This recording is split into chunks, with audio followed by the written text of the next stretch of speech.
I'm Vinnie Politan. The subject of my investigation is the disappearance of a married father of three from Wisconsin. Now, this case is a little different than most because it seems the missing man has been found, but that has just led to even more questions and more mystery. Here's the story.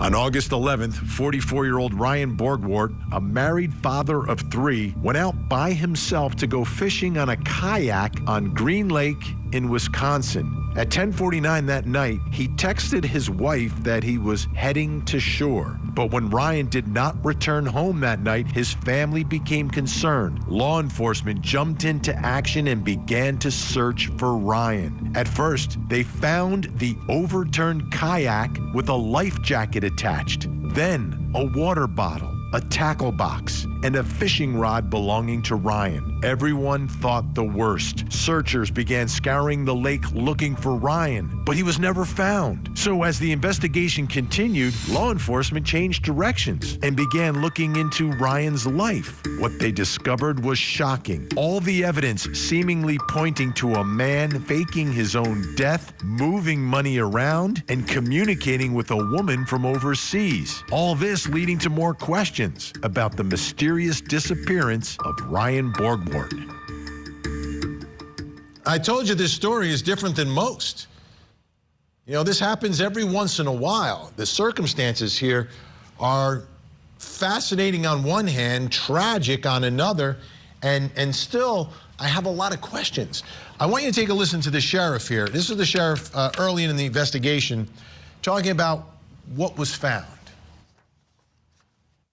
On August 12th, 2024, at 5:32 p.m., our office received a call from the Dodge County Sheriff's Office in reference to a subject that did not return home that evening, and the last known location he was Green Lake. Deputies headed that way and checked areas around the lake and found Ryan's vehicle along with his trailer parked in the area of Dodge Memorial Park. We immediately deployed our boat, and at 6:31, two of our deputies found a capsized kayak in the western part of the lake in the area of the 220-foot depth of water. There was a number of pings that we got from the phone that Ryan had contact with his wife, and that would have been Sunday evening. And the last one, where it shows you on there, it says last ping. That was one where he told her that he was going to be turning around and heading towards shore soon.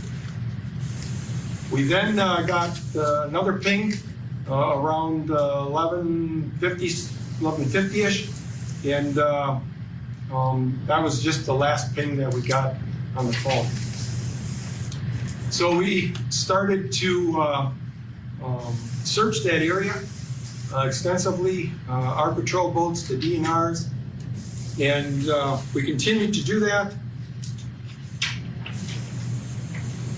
And at 1:15 p.m. that Monday, Bruce's Legacy arrived.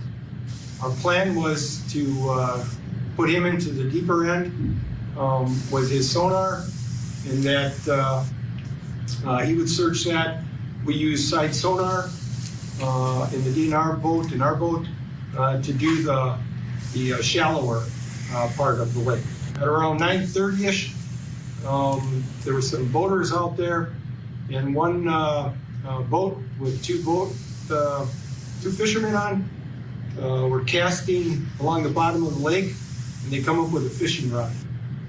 That fishing rod was taken as evidence, photographed, and was identified by the wife of the victim.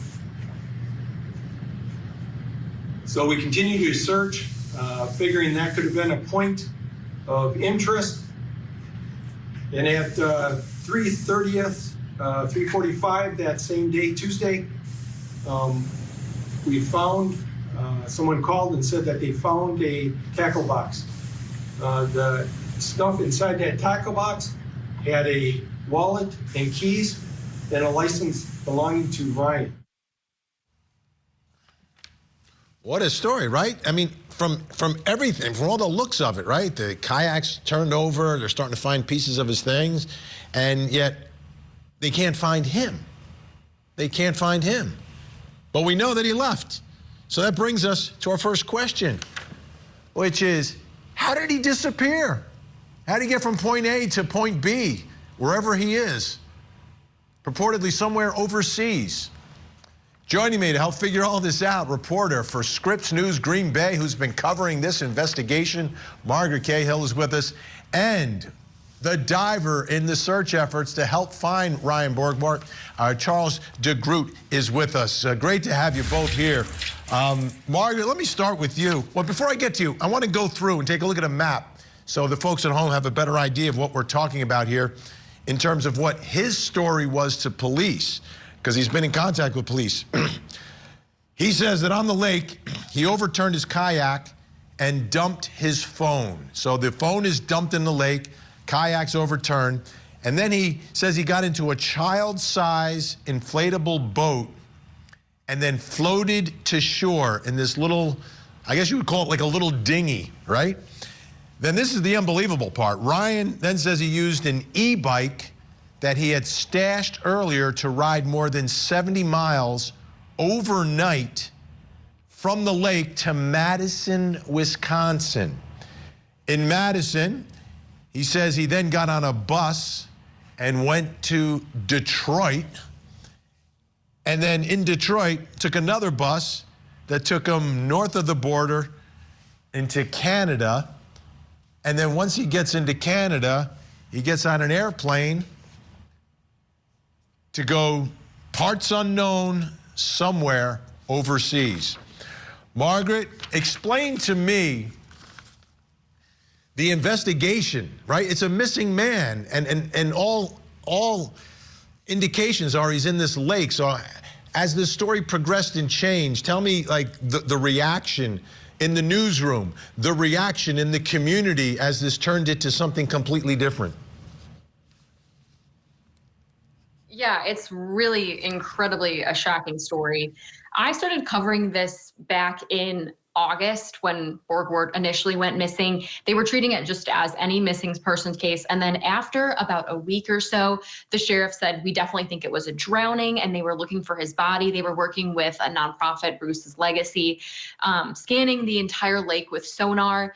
Then that was going on for several weeks. And then a few weeks ago, the media got an email from the Green Lake County Sheriff that they were holding a press conference with an update. I think a lot of us thought that they were going to announce that they found the body somewhere, but we really never could have expected what was to come next, was that the sheriff announced that they believed that he had faked his death and he could be in Europe.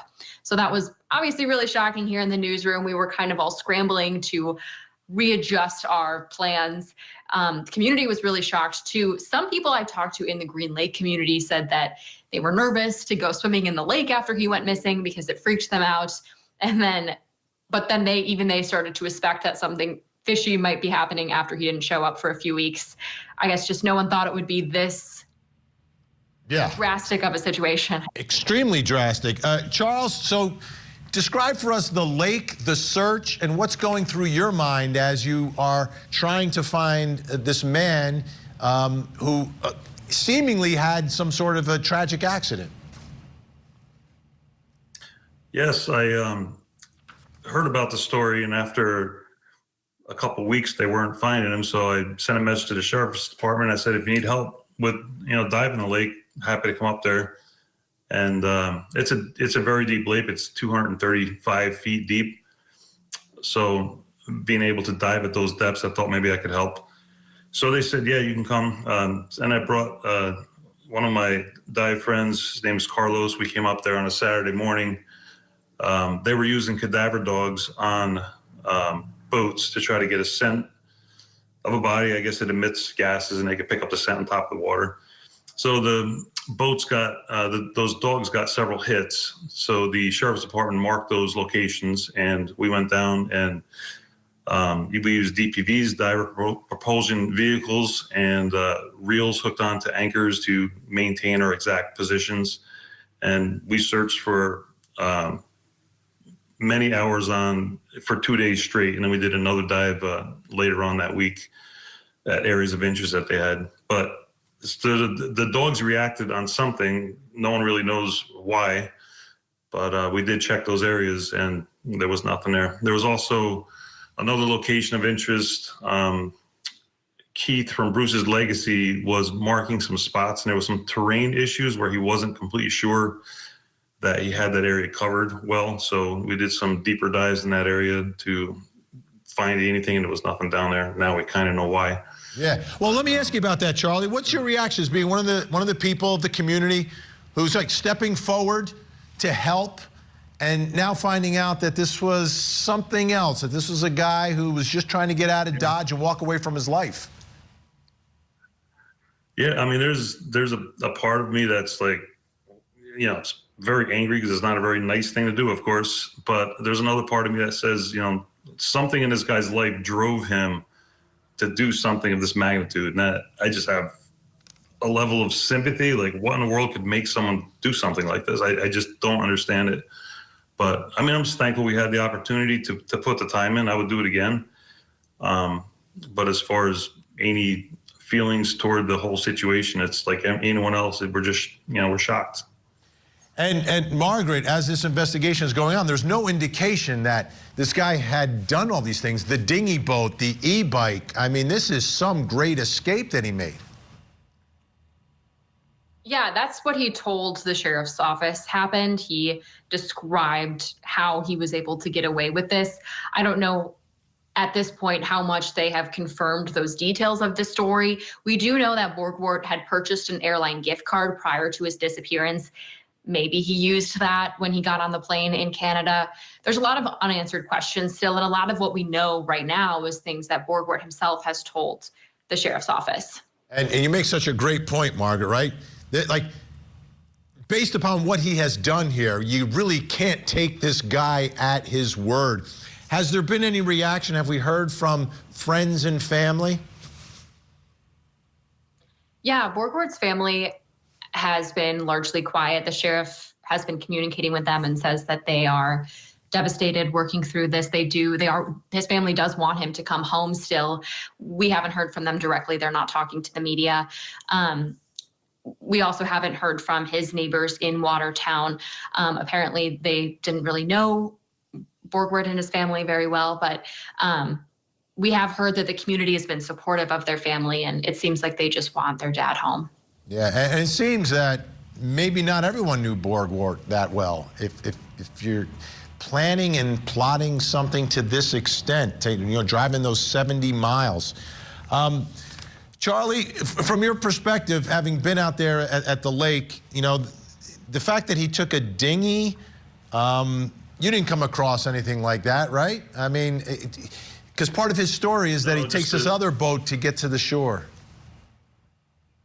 Yeah, we recently learned that was part of the story. I mean, we didn't find anything from him at all.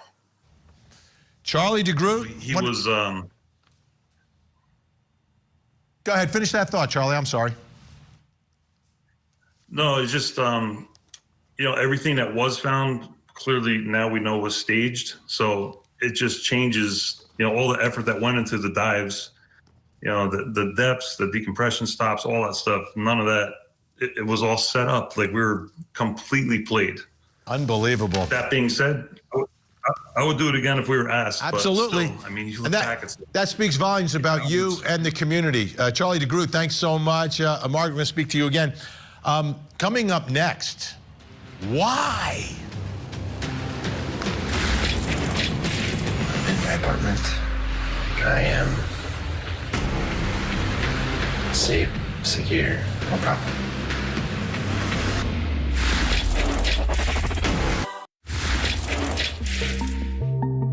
On November 11th, we got in contact with Ryan through her. That was a big turning point. And our biggest concern that we had was that he was safe and well. We asked him a number of questions that pertain to him and his family that he would only know. And then we asked him for a video of himself. And he furnished that. I'm going to present that now to you folks. So investigators speaking to a woman in Russian who's communicating with them, then they get through to Ryan and they ask for a proof of life video. These are usually used like in hostage situations, right? Send us proof of life if you want the money. Well, in this case, they wanted proof of life that he was, in fact, Ryan and he was alive. So here's the video. Good evening, it's Ryan Borgwardt. Today, hello, Matt. Today is November 11th. It's approximately 10 a.m. by you guys. I'm in my apartment. I am safe, secure, no problem. Hope this works. Wow. Didn't show too much of the apartment, but okay. That's him, folks. That's him. So an elaborate staging of the lake, of this, making it look like he drowned, this elaborate getaway. Now he's somewhere overseas, sends that video. He's alive. He faked it all. Brings us to our next question in this investigation. One word. Why? Joining me, someone who can answer this question, I believe, forensic psychiatrist, trial expert witness, author and columnist, Dr. Carol Lieberman. This is a different kind of story, a different kind of case here. Why would a man do this? Well, you know, most men, when they have midlife crises, go out and buy a red sports car and have some affairs. He's taking it to another level. It's like Walter Mitty. You know, the secret life of Walter Mitty with these fantastic daydreams, like that he would have had a sort of a relatively calm life or a boring life, and he had these amazing daydreams that he wanted to live out. I mean, that's the best that one could say at this point. And supposedly he met this woman online, and, you know, the first thing that he did was to get life insurance. And he did that in January, $375,000 worth of life insurance. So that means he had to have met her before January. And so it's been going on for a very long time. Now, so, you know, on the one hand, you think, well, you know, that really sucks. That's terrible that he did this to his family. I mean, it is terrible. They are traumatized beyond anything. But, you know, this video is very disturbing. It almost looks like you can't really see any furniture in the apartment. It looks like a steel door. You know, it could be that he was catfished and that he's actually in danger. Wow. That's an interesting take on all of it. He's very nervous. He's whispering. Why does he have to whisper? You don't see any furniture. And then at the end, he says, I hope this works. Now, what is that supposed to mean? You know, does he just mean he hopes it works, that the police get the video? But it's very odd. It's extremely odd. And looking at him, I mean, I'm looking at the photos as the baseline. I don't have video of him previously, but he looks different. And something just seems off. Again, I don't know what his baseline is, but and I guess you're picking up that vibe as well, that this video, there's just something a little unnatural about it, but the circumstances here are strange. Yes, he could have been catfished. This could be she could have been the decoy to get him over there, and, you know, not sure for what, but he does not look like a happy man. I mean, if this was a man who went and met the woman of his dreams and he was having great sex and all of that, he would not look like this. He looks so much better in the photos with his family. Like, yes. He looks legitimately happy. He looks legitimately very, very well, sort of like well stationed in life. Like, yes. Now, let's just talk about the family quickly as well. Like, how do they reconcile all of this? His wife and his 3 children, who are young, but they seem to be old enough to understand what's going on here. Well, it was like whiplash. You know, on the one hand, they think their father is dead. Her husband is dead. And of course, they're feeling really sad for him, and they're going to miss him and all of that. And they're going through this mourning, and then all of a sudden they find out that no, he's not dead. He's alive, and he's in Eastern Europe somewhere, or so they think.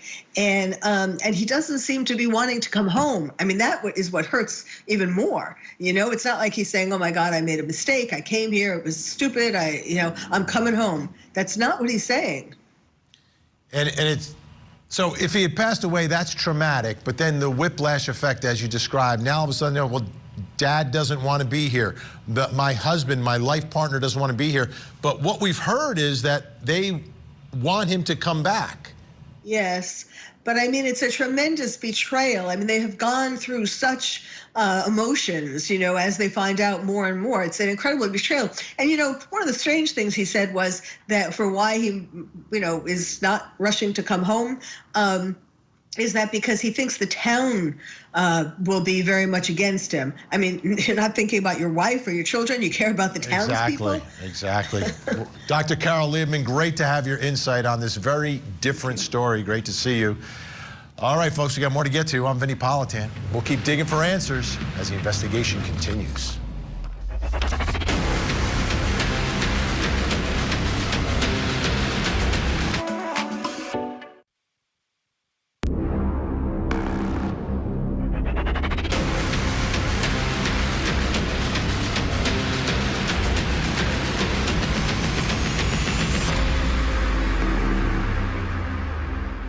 I'm Vinnie Politan. We continue our investigation of the disappearance of a married father of three. And it's a case where some questions are being answered. It's not a death investigation, but it's not necessarily a happy ending.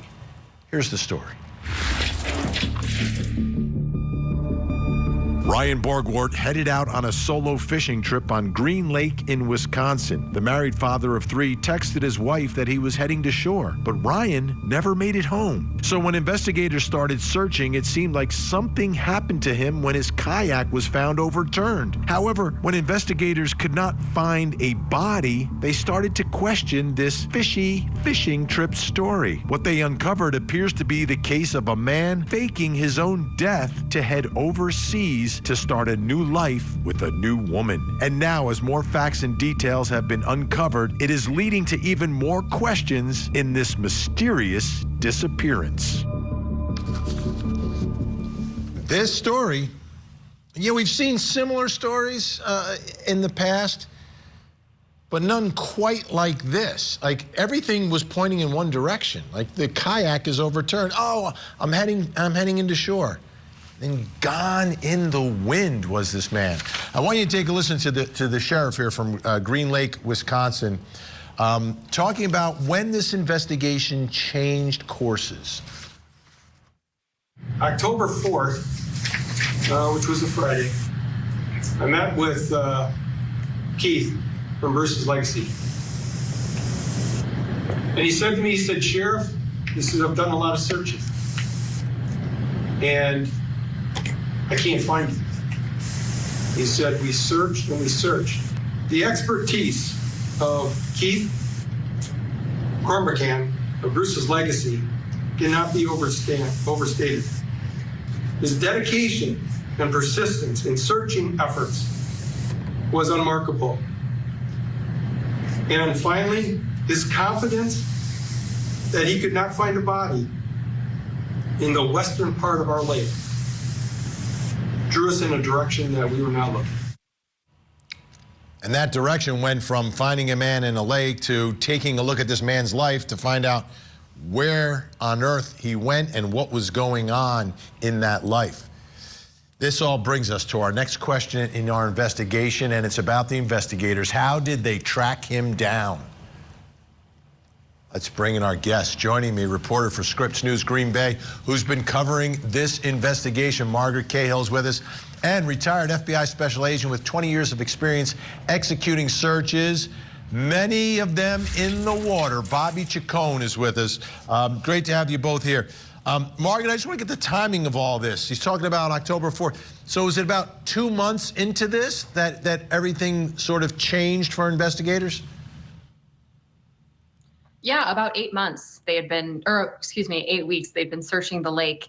And eventually, I mean, it's the deepest inland lake in Wisconsin, but it's still not that big of a lake. And they talked about the various atmospheric conditions that would have affected the lake in terms of a body would have come up to the surface by now. So they started to look at other potential options, and that's when they searched his laptop and found some very interesting clues there.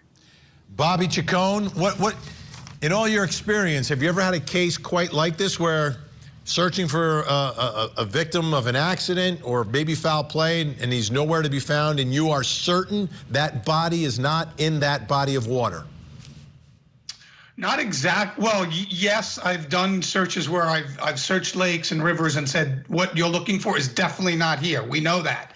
But why it's not there, I've never had a case like this. Usually it was a witness lying or a witness making a mistake, saying I saw them go in this river and it wasn't, or this lake and it wasn't, it was a different lake, but never because the person themselves staged it to look like they were in there and then they weren't. Never. This is a pretty unique case to me and to anybody that I know that worked in underwater searches for the 20 years that I did them. Let's take a listen to the sheriff now talking about how after the investigation changed, where they went, what they found. And we found out that his name was run on August 13th. Wow, yeah, that was something we didn't expect. We started with Customs, Homeland Security, FBI, Wisconsin Department of Criminal Investigations, and my staff. We made contact. A digital forensic analyst of a laptop that we were given through the wife, searching that, the disappearance that we have found that he was in some place in Europe. Through that forensic analyst, we recovered that he replaced his hard drive on the laptop. He cleared the browser on the day of his disappearance. He sank the laptop into the cloud on August 11th. He took photos of his passport. We found out that he moved funds to a foreign bank, changing his email and communication with a woman in Uzbekistan. He took out a $375,000 life insurance policy in January, and he purchased airline cards. Due to these discoveries of the new evidence, we were sure that Ryan was not in our lake. All right, Bobby Chacon, your thoughts about the investigation as it changes from a search in the water to a man in the wind. What are your thoughts here? Well, first of all, I'd be a little ticked, Vinny, if I had that dive team out there working as hard as we have to do in that waters, and every time I put a diver in the water, it's putting him in harm's way, that they didn't do this earlier. I mean, look, he's a middle-aged guy. I would have been interviewing his friends, you know, was really close buddies. Maybe he was unhappy in this marriage. You know, maybe the wife didn't know, or maybe she knew. I would have made, you know, because while we're searching the lake, what are the investigators doing? They don't have much to do because it's my team in the lake. I'm doing sonar, I'm doing ROV work, I'm putting divers in. They should cover every possibility. You don't get so singularly focused in it, because I did investigations before I ran the dive team. I did it for 16 years. And so you don't get so focused on one option or one, it looks like it, sure. But maybe one of his friends say, yeah, you know, he was kind of unhappy here or whatever. Somebody may have known. And so I think that it would have been, it should have been found out earlier, because as you heard the sheriff describe, this wasn't stuff that was hardly hidden. I mean, this stuff was on his browser history. You know, our computer forensic people can pull that up very quickly. I mean, I'm really surprised it took them so long, and they really exhausted that dive team so much without looking at other possibilities.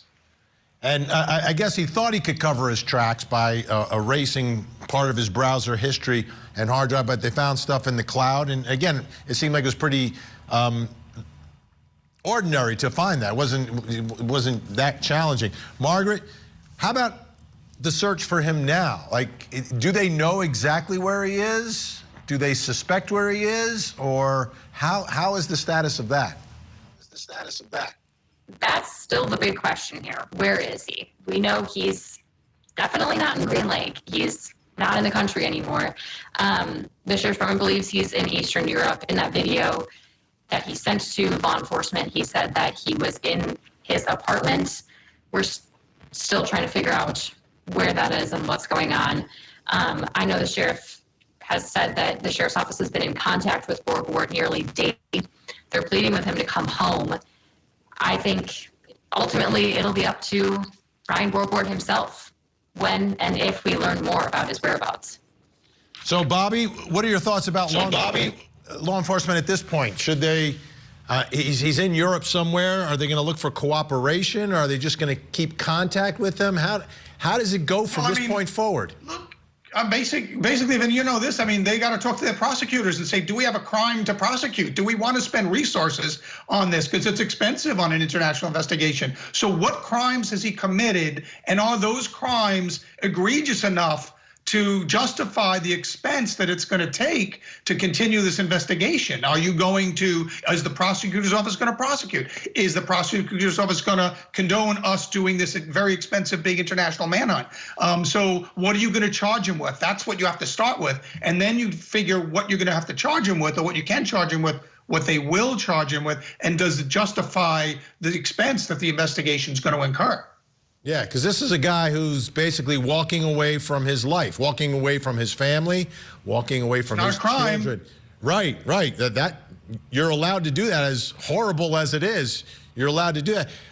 But in light of the fact that this is so high profile, do you think they expend any resources like trying to pinpoint his location? Maybe not extracting him, but helping the family out? Is that something you think they may do? Possibly, and the FBI can help with that. There's not a great expense for the FBI because we have overseas offices all over Eastern Europe. There's FBI agents assigned full-time in Eastern Europe. So maybe they do something like that. But you can tell when he was doing his phone video, he did not want to show too much of that apartment. He panned a little bit. He doesn't want people to know where he is. You can tell that. So I really doubt that he's going to give that up. I mean, also, the life insurance policy baffles me because how could he ever collect that? I mean, unless he had somebody here working with him, you can't collect, if you're the deceased, you can't really collect a life insurance policy. So that's kind of an odd wrinkle to this case. Yeah, I think he set his family as the beneficiaries for it, but obviously he's alive, so they can't cash that in quite yet. Bobby Chacon, great to see you, great insight. Margaret Cahill, great reporting with Scripps News Green Bay. Great to see you both. All right. Bobby was talking about it. Still to come. Did Ryan Borgwardt break the law? Well, I hate to tell you, you picked the wrong sheriff in the wrong department.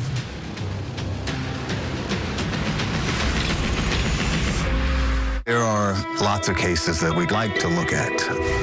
This show, Interview with the Killer, is ultimately about justice, and we hold their feet to the fire. You know what you did, right? I killed him. And I prayed to God. That's not really how God works, is it? We have begun in the hopes that the audience likes this show. We'll keep doing it. Interview with a Killer. New season coming in 2025. Only on CourtTV.com. Potential charges. There's a lot of concern, and the information that the Green Lake County has at this point leads us to an obstructed charge. What he did on the lake, staging his death. I cannot comment on the federal charges that may or may not be filed through our federal partners. The second one, and One of the big, most important one was regarding the amount that Green Lake County will be seeking for restitution. It's in the area of $35,000 to $40,000. And there you hear the sheriff talking about, well, what happens to this guy? Like, what are they going to do? He's somewhere, we believe, in Eastern Europe, is the thought, right? He's there. He's out of the jurisdiction of the folks in Wisconsin. So what are they doing right now? They're still in communication with him. Take a listen to the sheriff. In our communications, we are expressing the importance of his decision to return home, clean up the mess that he has created. Our primary judicial concern has been that he safely gets back to U.S. soil. He needs to return home to his children. If he chooses not to return, it's on his own free will. And I think the message is very clear. We have been continuing to contact the family members regarding our communication with Ryan. No warrants have been issued yet. We believe that warrants will not be needed if Ryan cooperates and decides to return home soon. So as you hear the sheriff describe all this, and it's outrageous what he did to his family. Like, outrageous. Those poor kids, his poor wife and friends and other loved ones, like what he did, unforgivable, right? But the way he speaks, it's almost like he's a fugitive, right? And that brings me to my next question. Did Ryan Borgwardt break the law? Think about it. Did he break the law? Yeah, he made it look like he died. He sort of escaped, went to Europe, and then just, didn't communicate with anyone. So did he break the law? Here to discuss this, two Wisconsin criminal defense attorneys. They're good ones, Michael Hart and John A. Birdsall. Great to have you guys on. Great to see you. I just want to point this out to the folks at home, because we've dealt with cases involving elaborate, high-profile hoaxes in the past here on Court TV. Sherry Papini, everyone remembers her, I think. This is the one who faked her own kidnapping in 2016, even had some injuries related to it. She pleaded guilty to 1 count of mail fraud, 1 count of making false statements. More recently, out of Alabama, Carly Russell faked her own kidnapping. She's the one who made the call saying that she spotted a baby on the side of the highway walking in diapers, and she stopped her car to help the baby and then faked the kidnapping and was fed Cheez-Its. Bizarre story. She pleaded guilty to 2 counts of filing a false police report. But how about Ryan Borgwardt? Did he break the law? Michael Hart. Do I think he broke the law? I think it's thin at best. It's what? Thin. The difference between those other 2 cases and Borgwardt, he didn't make a report, right? He didn't leave a suicide note. So I don't know. The sheriff was talking about obstruction. He hasn't obstructed anyone. In fact, he told them what he did. On the contrary. So you're not seeing any crime here, are you?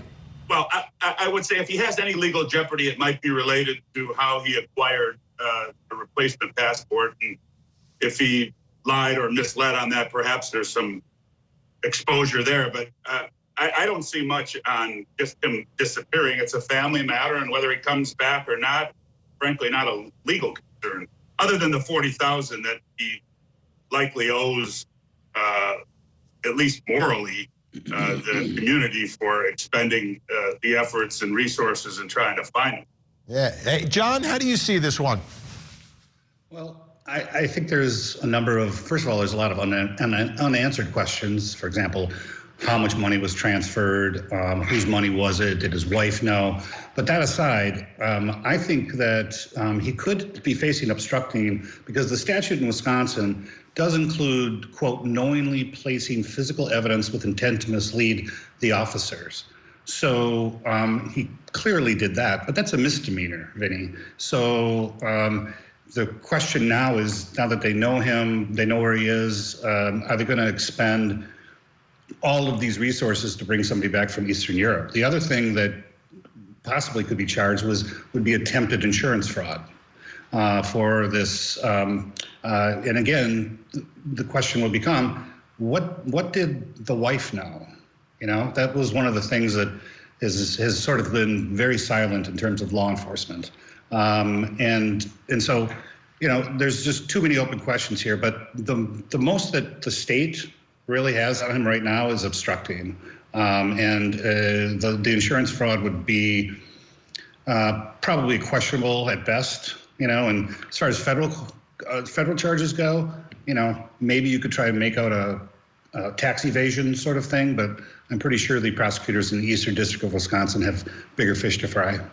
Yeah, so with all that and what both of you are saying to me, you know, sort of confirms what I was thinking, because I was wondering what's the law that he broke here. So what happens next? I mean, you have the sheriff talking about warrants, Michael. Do you think that will actually happen, or do you think it's just going to be more of a negotiation, persuasion, just, you know, come back and do the right thing? I think that's right. It would be a negotiation. They're not going to issue a warrant, much less an international warrant on a misdemeanor, as John said. They're certainly not going to extradite him on a misdemeanor resisting or obstructing. On the issue of whether he hid evidence or deposited the phone into the lake, in order to sustain that theory, the state would have to prove that he knew that the officers were going to dig and look and dive. That's why I say it's thin, and I certainly think it's defensible if they were to charge an obstruction. John, so as we wrap this up,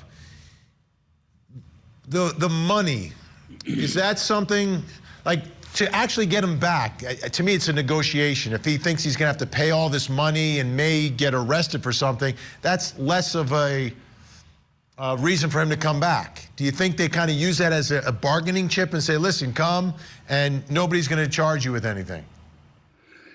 You know, possibly, but I mean, honestly, we're looking at a guy who walked away from his family and kids, and so I'm not really sure how much money means to him. And again, like I said before, we don't know how much he transferred and what he's living on, and we also don't know, like, over wherever he is. Right. So well, I'm not sure the restitution is a big deal to him.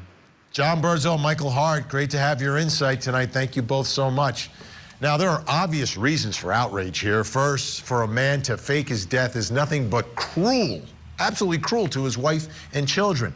Then to allow the valuable resources and goodwill of the people of Wisconsin who took part in the search to be wasted. That's outrageous, especially when you think of all the other victims who don't have people looking for them. It's time for Ryan to step up and face this like a man. I'm Vinnie Politan. We'll keep digging for answers as the investigation continues.